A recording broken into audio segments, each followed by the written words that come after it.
my gallows and build them high. Makes a long time climbing before I die. I want the chance to spit in his eye. Oh, well, they gave me bars, but I can see between to a dusty yard and a long gone green. They call that freedom, if you know what I mean.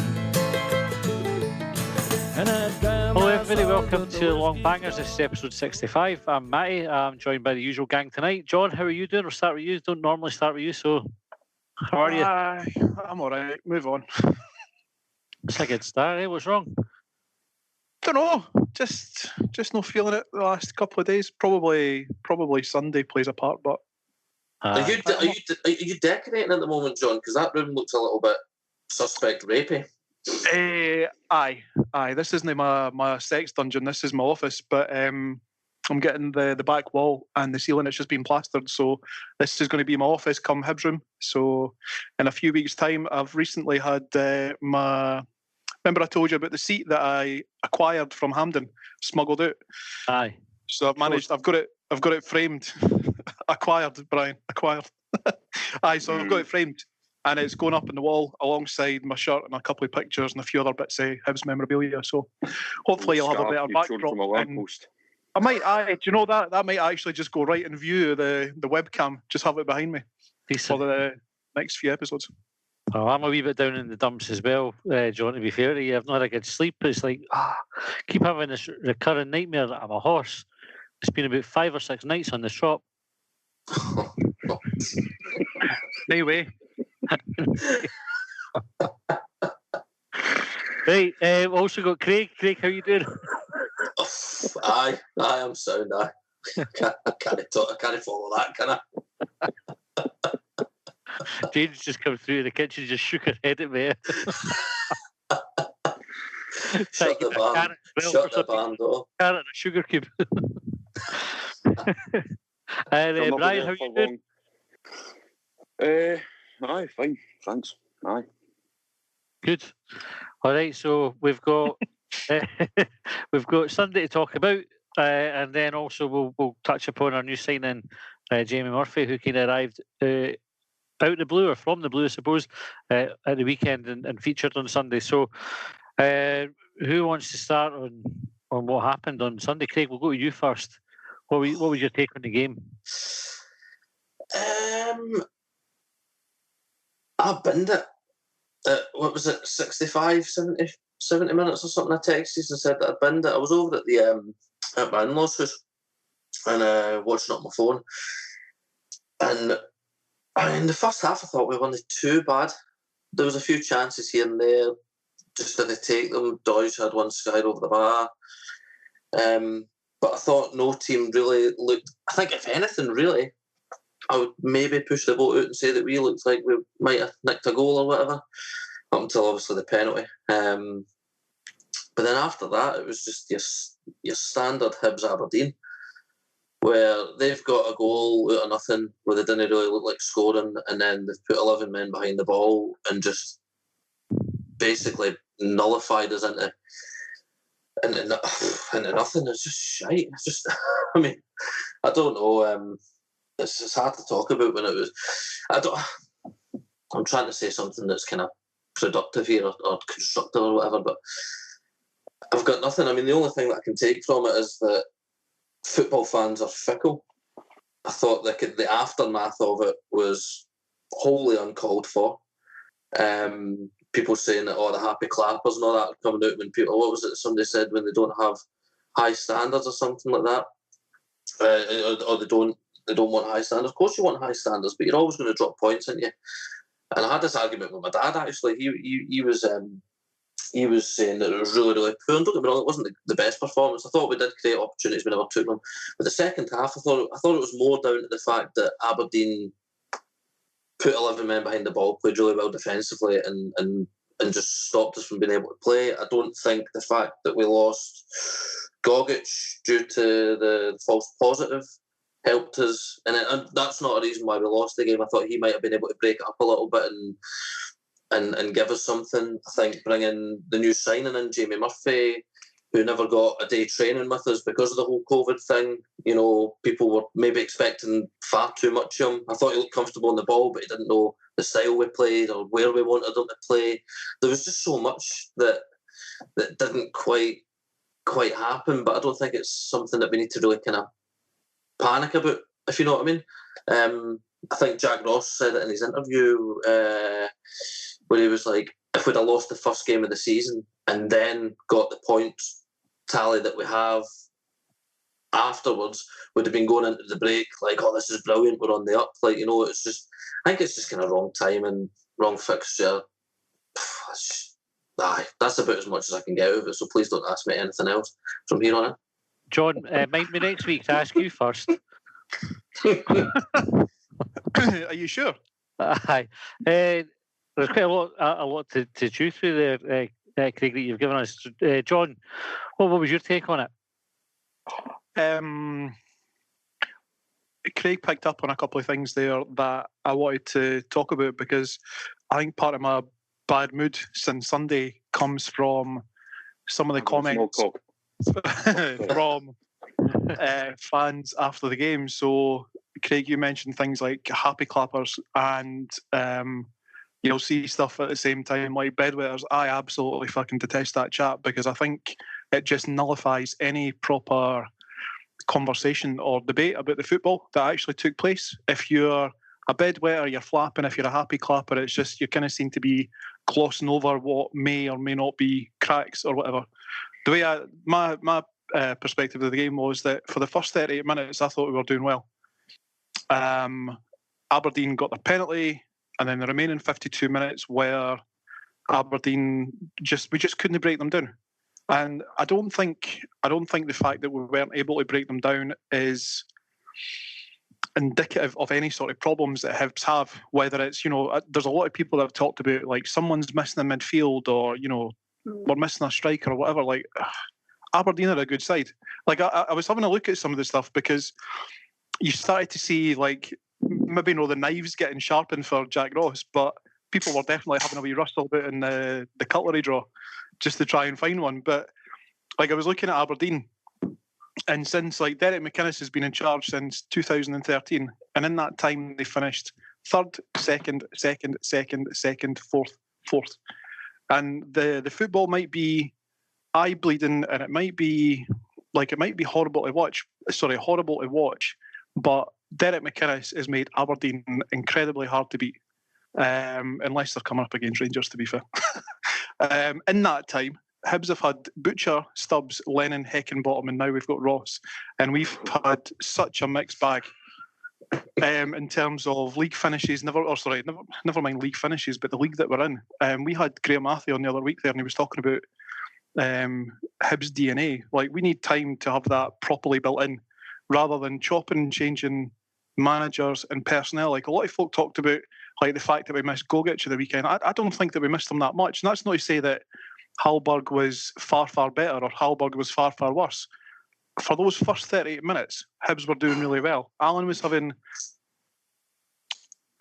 a sort of Scott Allen style game that we've come to realise recently. Like, I've seen a lot of comments about folk like Martin Boyle, for example, people saying that he's not started the season. But then we just had, like, about 10 days ago, we had that tweet come out for Hibs where everyone was fucking loving it because he signed a new deal. So which is it? Like, I actually can't be arsed with this fucking bipolar attitude of Hibs fans. It really does my tits in. That's what I was thinking about the game. There's other things that I can talk about, and we'll maybe go into in more detail. But there's so much. You ended up down the rabbit hole. I ended up down there. There's so much. It can't just be a case of, like, I think someone mentioned it on Twitter. I think someone was quoting Brian saying that we're winning the Champions League one week, and then we're wanting to get rid of Ross the next. We can't fucking live. We can't be that football club. We can't be that support. We need to back the team. Right. So I'll play devil's advocate a wee bit with you, John, because I think we talked about performances the last couple of games. So St Johnstone away, which we won, Motherwell at home, which we drew. Performances were very similar to the performance against Aberdeen. Although I would say, actually, probably for those first half an hour against Aberdeen, we were probably better than we had been in those games. Yep. But we have all voiced concerns about the standard or the style of play during that time, despite getting the wins or the draw. We've all spoken about it. So is it maybe a case of pent up frustration kind of boiling over as soon as the kind of the bubble was burst with? And then, youth, what do you think about that, Brian? I'm asking you now because you're sticking something up your nose. It's not an inhaler. It's a Albus thing for just clearing your nose, basically. Aye. Was Derek McInnes caught on camera having a wee pick of his nose, by the way? Did you notice that the weekend? I'm sure one of the commentators picked up on it. I think he picked a bogey off his beard and ate it, didn't he? Aye. My mate texted me and said he's McInnes is your stereotypical midlife crisis, isn't it? When you look at him and you think, "Look, your boy, somebody's refusing to let go of his youth."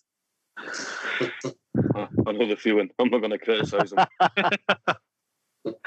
Aye, Brian, go back to you. I'll be honest. I was too focused on shoving the inhaler up my nose. I've got no idea what your question was. Please repeat. I think we were talking about whether or not the reaction and the outpouring, the kind of anger for some sections of the sport has been brewing for a wee while because the performances haven't been great.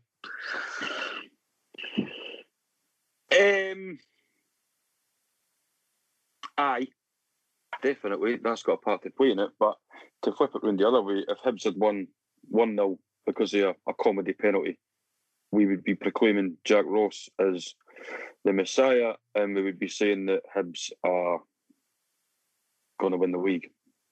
So, it's not just Hibs fans, it's typically any fans. We're all fickle, we're all, brilliant one week and shite the next. And Martin Boyle during the week signed his contract, brilliant, best signing we've made in years, etc., etc. And then 72 hours later or whatever, he's not kicked a ball since Kilmarnock. So, that's how it is. I think, echoing what the boys said, I think Sunday, the first 25 minutes, half an hour, Hibs were decent. I thought it was actually a decent game, to be fair. It was quite end-to-end. And yeah, I think the stat flashed up. It was like, 5-6 shots each and 3 on target each, which is quite rare, to be honest.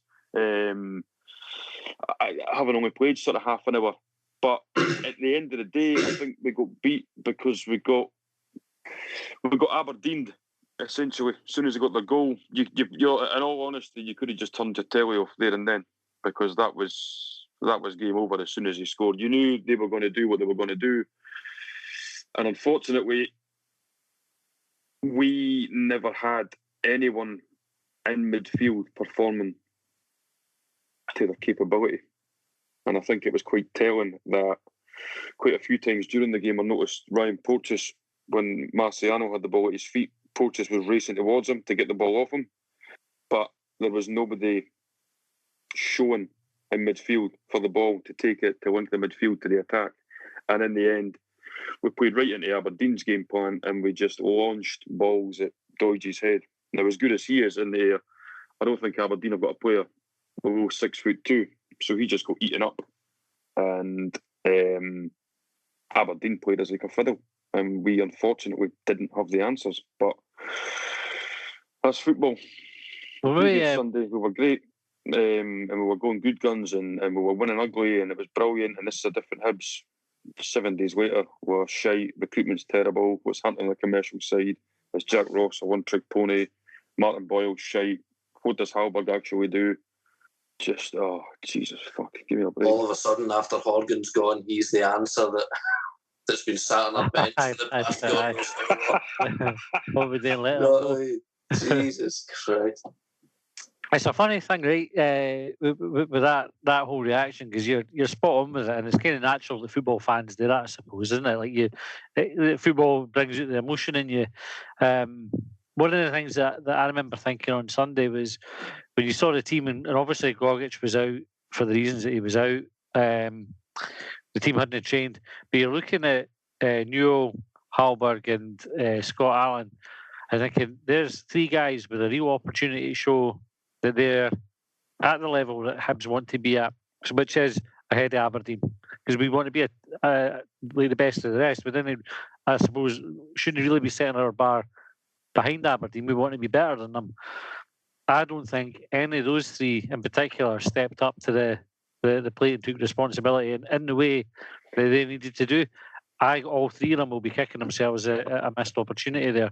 And Scott Allen came off. Who came on for Allen again? And he was subbed off. Was that Murphy that came on at that point? I think so. Aye. I am going to open myself up to a public lynching and say that Scott Allen Careful now. has been possibly our weakest player so far this season. I don't know how long he's going to last on a wonder pass at Ibrox. The last time I remember him having a decent spell of play, like, you know, really in my mind was that pass at Ibrox when we got humped. And I remember when we beat Aberdeen 3-0. I mean, he played the pass that he played through. there was one pass there. You're right. Yeah, I'll take that. It actually was terrific in that game. But where I'm trying to go with this is,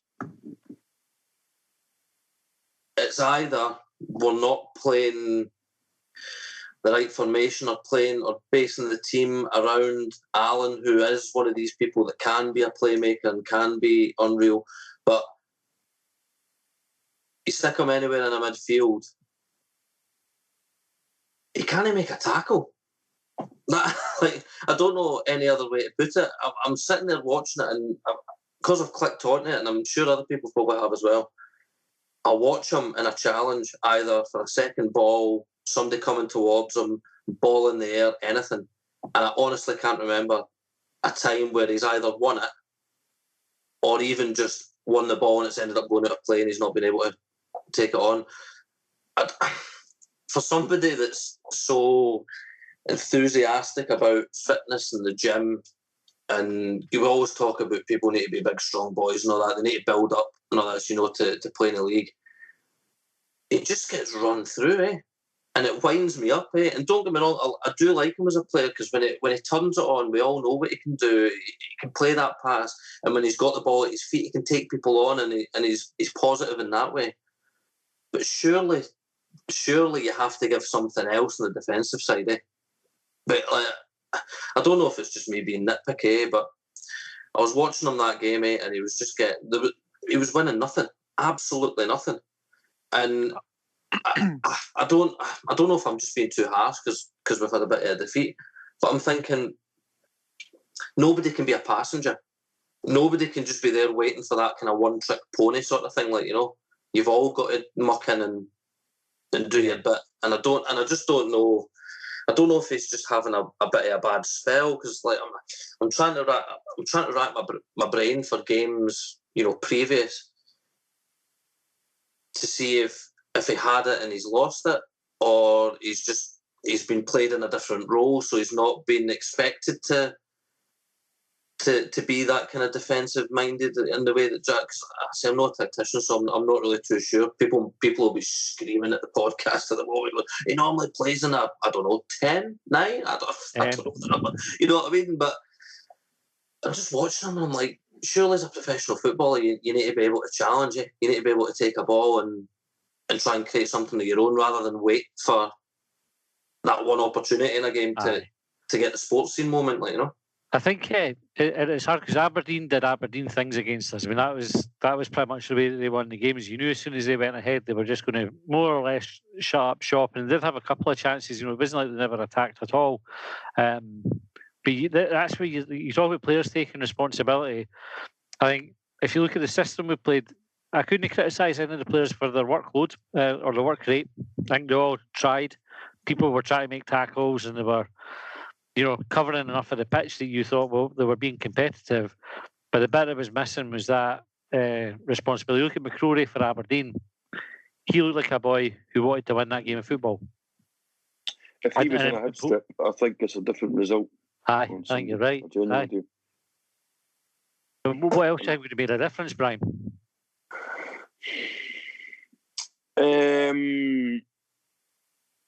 I think midfield is where we lost it. If I can be honest, I think you're spot on with the three. Everybody knows I'm probably Scott Allen's biggest fan, but I think I was wanting him subbed probably about 10, 15 minutes before he actually came off because nothing was coming off for him. Hallberg just, I don't think imposed himself on the. I don't think he done too much wrong, but I don't think he imposed himself on the game. I think he's just another one in a long line of Hibernian centre midfielders that's quite neat, quite tidy, not too spectacular, but certainly not a game-changing, grab it by the scruff of the neck type example. Do you reckon? Sorry to butt in, but do you reckon, going back to the kind of the Allen bashing, which I don't like doing, do you reckon that's why other teams that he's been in, like he was at Celtic and that, wasn't he? He was. Yep. Do you reckon that's why he never made it into those teams? Because we all know the flair that he can produce, and we all know the game changing moments that he can produce.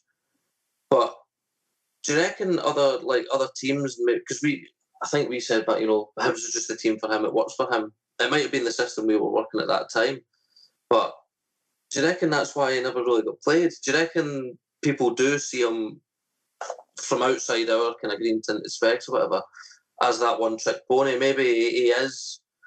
If a team's built around him, it can really, really work. But if he is asked to muck out, he's like you were saying about Hallberg there, but he doesn't do much wrong, but he can't, as you said, impose himself. I'm trying to put it in the way that I'm thinking about it here into words. He can't make it from, like, he can't make something from himself. It's like he can't challenge, take a ball, and then, like, you know what I mean? I don't. Yeah.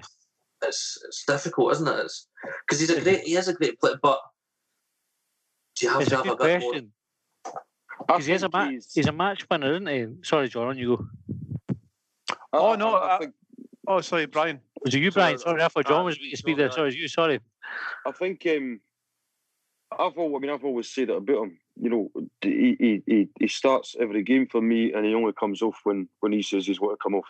That's how highly I rate his ability, and I rate his ability to be a match winner. But I'm not blind enough to say that if he's going 2, 3, 4, 5, 6 games without making an impact on it, then something has to give. And on a game like Sunday where it was fine margins, if Scott Allen suddenly threads a ball through Pearson 3 or 4 players and Dodge gets on the end of it and bangs it in the back of the net, Scott Allen's maybe in passing will see, apart from the assist, he never done much, but you would accept that because it's Scott Allen and it gets us a point or it gets us a victory. It's the same with where you're seeing a one-trick pony on a completely different level of ability. David Beckham, for example, folks said all he could do was pass the ball and cross it, but there was nobody in the world that could do those two things better than him. Yeah. I think I'm a lover of football. I'm a lover of the sort of flawed genius, if you like. Ronaldinho is still, probably my favourite player ever. I could have just watched him all day. I love players that just do something out of the norm, something that just gets you off your feet or just gets you clapping or just saying, wow. And he is unbelievably capable of that. But again, I'm not blind enough to say he's been a decent performer this season, because he's not. And we either have to find a system that gets the best out of him, or we have to get a couple of midfielders alongside him that where you can kind of afford them not to rely on him. Be on it, not be on it for 90 minutes. If he had a Godzic and a McCrory behind him, his deficiencies wouldn't be as highlighted as what they are in the aftermath of Sunday. And I think that's because Hallberg was, as I say, didn't impose himself on the game. Newell was just a mirror of Hallberg. He can put his foot on the ball. I think Newell's quite technical. I think he plays with his head up. He can pick a pass. He spreads it wide. But he was another one that just, the midfield just got overrun, basically. Aberdeen pressed us, and we weren't making the triangles. We weren't keeping it. It just seemed to go back to defence. We launched it forward. Their monsters won the ball, and then we just had to try and get it back, and then repeat the same mistakes, and that we got Aberdeen, like I say, and I think that 90 minutes probably encapsulates why they consistently finish second, third, and fourth, and why we are at the moment. Sitting above them. Well, at the moment, sitting above them. But I think it's until we can do that. We won the points we picked up the last three games. We're saying that was so Aberdeen-esque, and it's gritty, and we're finding ways to win. The defence is solid. Aberdeen, barring when they play Rangers and Celtic to an extent, they tend to do that for 25, 30 games a season. Aye. Us for a stretch of 3 games, it needs to be more consistent, and Hibs have to find the model or the system, the personnel to do that. I don't think Sunday means that we're suddenly shite. But in the same token, I don't think the previous 5 games meant that we were brilliant. I know we were joking in Champions League tunes and whatever else, but I think it's still too early to call where we're going to end up this season. But we need to, I think we need to, as John says, the Hibs DNA, we need to really get our identity as to what we are, because we're winning these games prior to Sunday, and we're saying, even Jack Ross is saying, we're not quite there yet, the performance isn't great, blah, blah, blah, blah. And we're still kind of working out what we are. Are we a 3-5-2? Are we a 4-2-3-1? Is it personnel that's stopping us at the moment for having that identifiable formation and style of play? I don't know. But again, as I say, we're 6 games in. It's still too early. James McFadden said it on Sky, because, well, as you know, after I texted you, and I never realised that as a season ticket holder you could watch the Hibs TV in the UK. So I'm sat watching Sky like the idiot that I am until I swapped over. But James McFadden said prior to the game, he's like, if I were other teams in the league, I think verbatim, it was pretty much, he says, I'd be worried about Hibs because they're not firing on all cylinders, and I believe that they've got a lot more to give this season, and they're still winning these games, And I think even he said, he was like, this game might not be the telltale sign of what Hibs are going to produce for the rest of the season. He was like, once Jack Ross settles on formations, so I think he said the exact same thing. And obviously, he's a professional footballer and a coach and understands all that sort of stuff. So you're in good company there, Brian. I feel you always are, to be fair. You always are. John, one of the points I wanted to bring up is we're still to concede from open play. You've been a champion of the defence all season. Are you still happy that's our strong point? Aye. I can't think of anything in particular that the defence has done wrong. Obviously, even at the weekend there, like we talked before about how Gogic is this, has revolutionised the defence in terms of the protection that he provides, handling Porteous, etc. I think we were talking last week about, I can't remember if it went on air, but we were talking about Porteous and how he's not making headlines because he's become a bit more of a sort of calmer head in defence. He's not making those sort of last-ditch, big straight-leg challenges. And I think he came away at the weekend there with Hibs Man of the Match award. He did. So I think one of the best partnerships that Hibs have had at the heart of defence was McGregor and Hanlon, and it's kind of like it's like a partnership in other areas of the pitch where you maybe get like a good strike partnership You get the sort of runner in midfield, and you get the hard man in midfield, and at the back you've got Darren McGregor, who is the sort of the ball winner of the two, and then Paul Hanlon was kind of in behind, sweeping things up. And I think you've got that partnership there with Porteous and Hanlon at the moment. Porteous being the sort of the harder of the two, the ball winner of the two, and Hanlon just sort of bringing out defence kind of thing. I keep getting the boy's name wrong, but I want to say it's Paul McGinn at right back.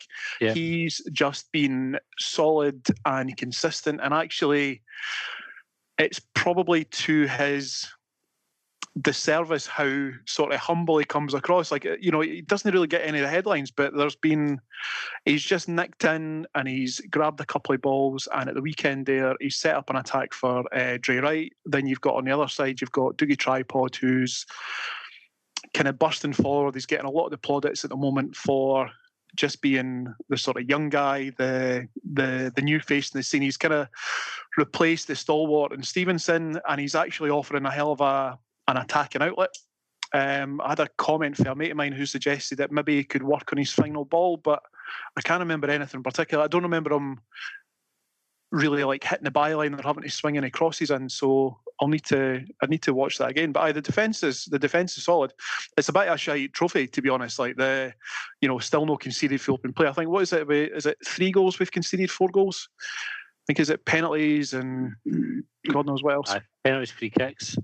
So the defence is fine, and I think that probably highlights what we're talking about, because highlights the sort of the bipolar nature of the Hibs support, because plenty of Hibs backline have come in for criticism, and I think a lot of it unfairly, but actually they've been resolute in weathering that criticism and going on to produce cracking performances. There's one of the things you're talking about. I agree with everything that you said there, John. All of it. And some of the comments that we've had through on social media. So before we recorded, I put a tweet out on Monday saying, give us topics to talk about. What were the kind of discussion points? And there was a bit of a theme through it. It was about the midfield sitting too deep or being unbalanced. Do you think they're compensating for Gogic not being there? You mentioned it there, John, that you take Gogic out of the team and yet the defence still played well. But is that because Hallberg and Newell were aware of the fact that Gogic wasn't there, so therefore they took their defensive duties more seriously? It's a good question. I've talked about Joe Newell in the past providing a lot of cover for Dougie Tripod, and I've talked about maybe less so. I think it was is it Boyle providing cover for McGinn? Yeah. I don't think the defence were compensating for the lack of Gogic, and I think the thing is, like, people say, "Oh, we really miss Gogic at the weekend," but I find that quite a difficult point to take on board, because at some point throughout the season we're always going to miss Gogic, whether it's through international duty, whether it's through fucking COVID tests or injury or suspension or whatever it happens to be. There's always going to be some point where we don't have Gogic there, and there isn't a Gogic clone sitting in the background waiting to take his place. So we're going to have to get used to the fact that players like Hallberg are going to come in, or players like Newell are going to have to cover in that sort of position. And it's going to be a wee bit tricky, but that's where we can come in as supporters to actually back the team and get them through it. Kind of like we're doing now with like Dougie Tripod, and giving them as much encouragement as we possibly can albeit from behind computer screens or TV monitors, but we want them to do well. I wanted Hallberg to do well at the weekend because he's the replacement. Like, he needs that encouragement. Say that again? We all did. Everybody wanted Hallberg to do well when he came in, though. Do you know what I mean? I don't think anybody was sat there going, "I hope he has a shit game, eh?" No, Eric McInnes was. Sadly, Craig, I do think that there's people out there that sit and look at Hibs and have their personal axe to grind with some players, and as soon as they make any sort of mistake, they are straight on it to say, "I fucking told you so. He's fucking shit," and I absolutely detest it. I really do. Sorry, I hope it doesn't sound like I'm bringing this down, because I know I'm normally the sort of the optimist amongst the four of us. I was actually going to talk about Scott Allen earlier, because in a break for the norm, I've been a bit of a critic of his in the past in terms of what he offers, and he can be a bit of a flair player. But I think Brian said, you want that guy on the pitch because he is capable of that moment of genius. But if you go back to what I was saying about like when you split the game in two into the first 38 minutes and the remaining 52, there was three key things that I thought that Scott Allan did, where he's had the cut back for Martin Boyle. If Boyle scores that, Scott Allan's a genius. He's had the shite delivery that he's had, and then he's managed to take the ball on his left foot, he's danced past the player, hit the byline and cut it back. If Hibs score for that, Scott Allan's a genius. And then you've got the step over, I think, from I want to say it was a Hallberg pass. Right. Allan steps over, Doidge is in on it, and Doidge skies it. If Doidge scores that, Scott Allan's a genius. Aye. Yeah. I can't argue any of that again, John. You're on form that night, sir. Aye. It's interesting. Hibs had plenty of chances on Saturday. This is on Sunday. When immediately after the game, I was on a right down there and kind of tweeting, "This is shite" or brutal or whatever the words that I used were. And then you kind of reflect back, and actually you rattled off a number of chances there, but there was more. Wright should have scored, Boyle should have scored, Doidge should have scored. Dougie Tripod smashed one through the edge of the box that the keeper saved. And we had other chances as well. On top of that, we had a shout for a penalty where the boys over Doidge. That should have been a penalty, by the way. Of course it should have been. Of course it should have been. And it's easy to get lost in the fact that we had... So the second half was tough. We couldn't break Aberdeen down. But if we'd gone into the break 2 or 3-1 up, or 2-2, 3-1, 3-2, because Aberdeen had a couple of good chances as well, it would have been reflective of the game. Like, we were quite good that first half. It was just the second half, and the fact we didn't manage to get the goal to get something for the game puts a dampener on it. You know, it makes it seem a lot worse than it actually was. Right. Who do we need to bring in? So actually, before I go to that one, there was one question we had from Peter Henderson that says, why aren't we taking the game to teams at home, attacking it off? And I don't know if we've just kind of answered that, but I thought we did take the game to Aberdeen. I thought Hibs were so much better in the opening 40 minutes than we have been in probably any of our previous games. Like, as much as some of the previous games have been quite dull, there's been some really good attacking moves from Hibs. There's been movement in there. There's been players running off the ball. I think there was like maybe 2 games in a row where there was balls into players, into strikers' chest, and they've just sort of pushed it off for one of the midfielders to run onto it. And I think one of the hallmarks of the last season was no one in midfield that was getting beyond the strikers. And we've started to do that, and it's still not good enough. So is that a systemic problem then, Craig? Is that something that rather than the players being responsible for that, is that fall at the feet of Jack Ross to sort it out?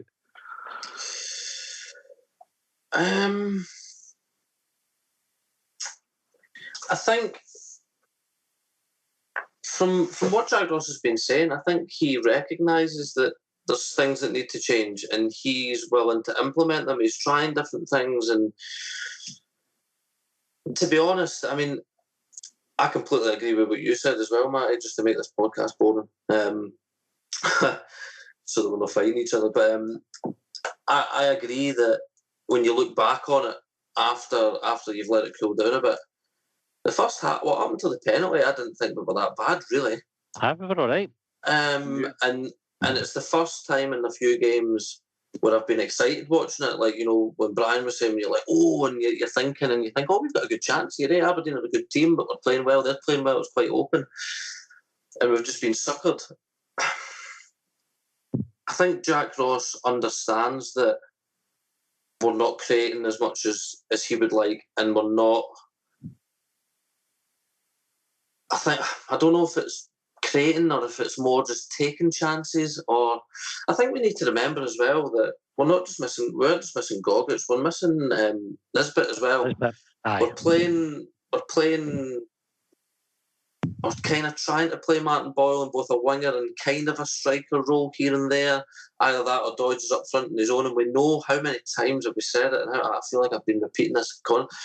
Hibs just didn't work as a one up front, especially with Doidge. It's not to say that Doidge isn't a good player. Like, you know, I thought he played well. I actually thought, once again, I don't know if it's just because he's a big, clumsy looking guy. I think he gets quite a bad time off the referees for a lot of things that I don't think he's doing anything wrong. Like, but I think with the addition of Nisbet back in the team and being able to play Boyle and that further out in the wings and let the. I think what I'm trying to say. I'm having a bad night with speaking here. If some of these chances that we had against Aberdeen fell to a front two of Nisbet or Doidge, where they're creating the space and making the runs and the movement and that, I reckon we take an opportunity. And that's the sort of thing that can swing the momentum of a game. Because if we go up prior to Aberdeen and we're playing well, we can continue to play well. We might nick another chance, and then we can kind of play and sit back. Whereas I think we maybe looked a bit laboured up front. But I think that's down to a lot of games not having games prior, new personnel, losing personnel, different formations and tactics that he's trying to implement, and different tactics that he's having to implement due to the fact that he's missing one player. And I know that the fact that we wouldn't expect to lose Gogic and not be able to play the way we want. I think the manner in which we lost him, where we didn't get to train, it was all kind of up in the air. He had to bring Jamie Murphy in, and he hadn't even trained with us. It's not even as if he's done any sort of tactical, Hibs tactical sort of, awareness or whatever. I think there was a lot of things that didn't quite work, but it's, as you say, it's not as bad as what everybody seems to think it is. It's came at a bad time in the sense that we've gone into an international break, having had the high of being up there, the league. Rangers got the win. We're now 3 points behind them, but we're still sat second. You know what I mean? We've still got, 13 points out of 18, 16 or something like that. I don't know. You know what I mean? I think the breaks actually came at a perfect time for us, because we've not got anybody called up apart from a couple of under 21s, Marciano. But I think midfield wise we're safe, in the sense that even though they're on a break or whatever, Jack Ross can maybe bring them in. I think he says they're going away, coming back in the middle, and then going away again, so that they've got a break either end. But I think he'll be able to bring them in and maybe change a few things and give them a few different ideas to play against. And I think we'll hit the ground running, because as I said, I think we actually hit the game running. I think we did actually come out and play, reasonably well. It just didn't drop for us, and with the lack of players, or the loss of players. Sorry, I think it didn't help. So hopefully, with everybody back fit, a little bit of a break, a wee bit more tactical change, and hopefully we'll see them coming. And we've got St Mirren, which is a good game for us.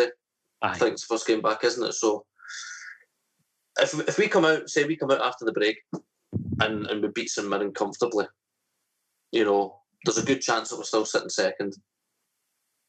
Possibly. Everything's good again, eh? You know what I mean? It's mad, innit? It's football. Football, innit? Brian, we've got Jamie Murphy coming, but before we speak about him, Darryl Horgan is going, so that hence creating the space. We sad to see Horgan go? No, to be honest, I'm not. I think he was wildly inconsistent.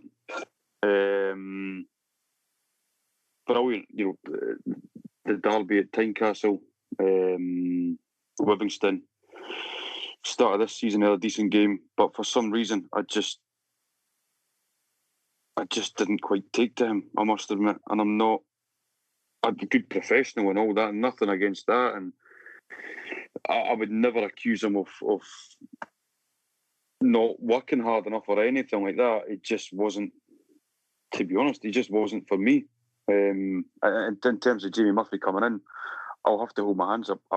I know very little about him. I wasn't even aware he was. He started off at Motherwell or went down south.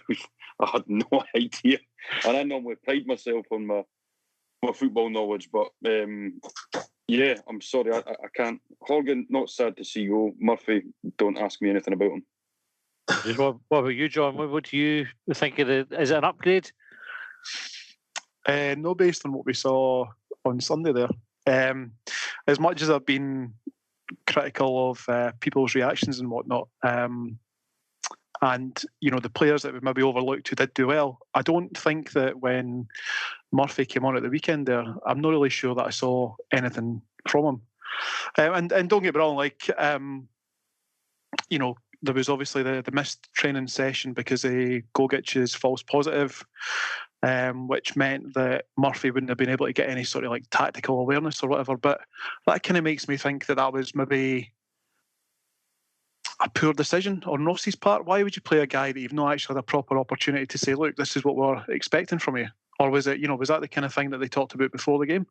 I think to go back to an earlier question that you asked, Matty, you said, I can't remember exactly what the question was, but it was along the lines of where do we need to strengthen or what do we need to bring in?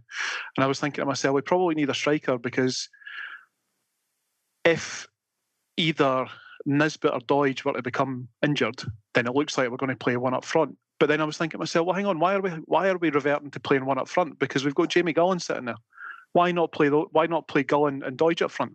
Why did we have to change everything to accommodate whatever it was that we were doing? And didn't get me wrong, to be fair, like I say, in those first 40 minutes, it seemed to work.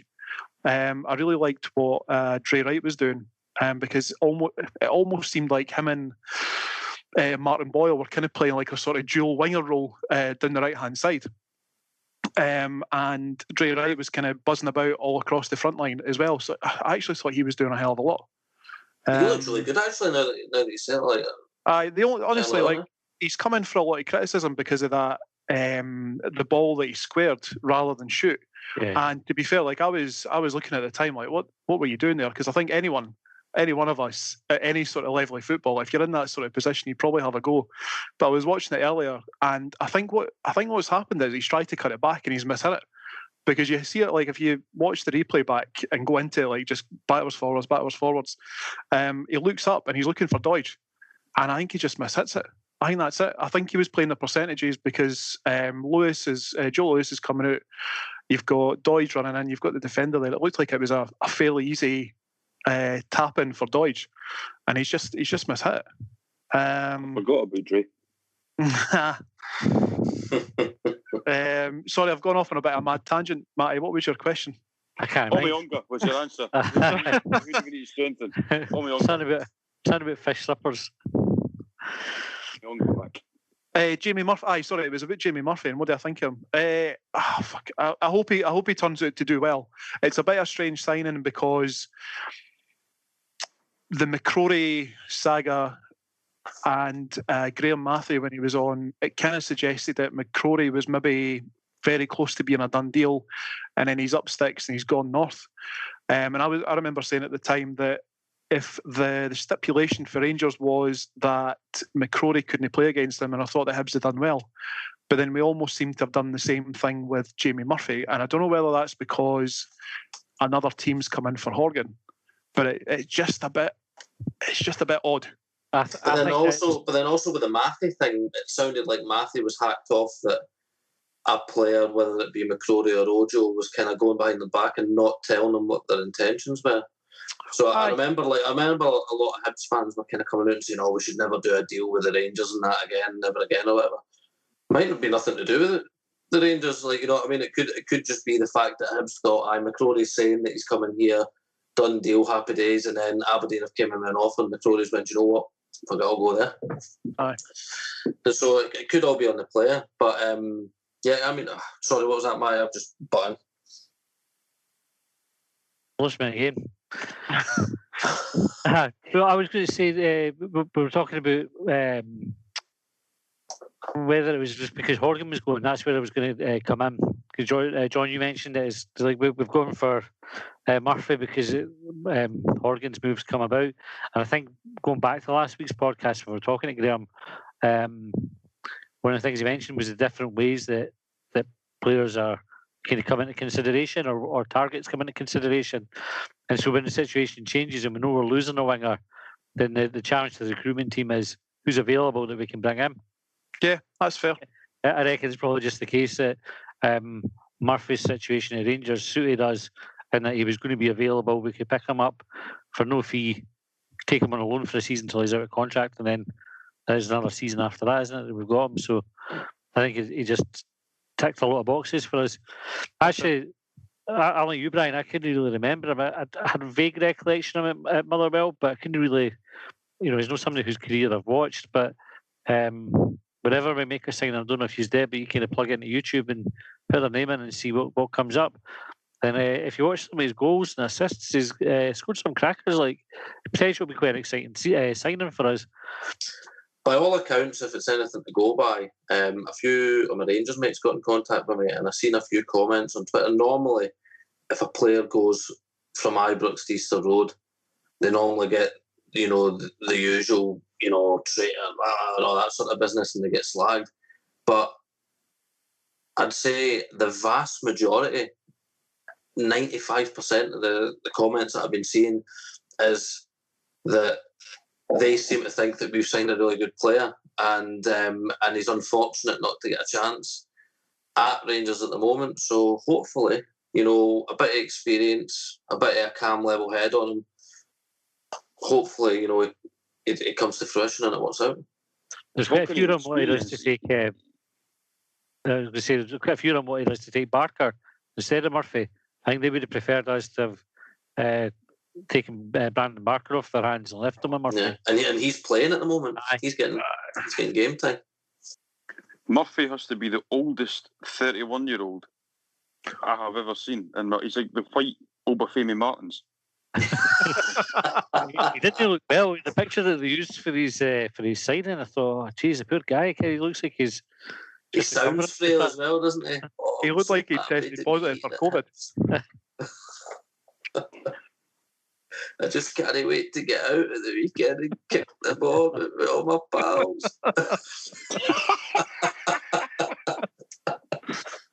Well, I hope he's a big success at Hibs anyway.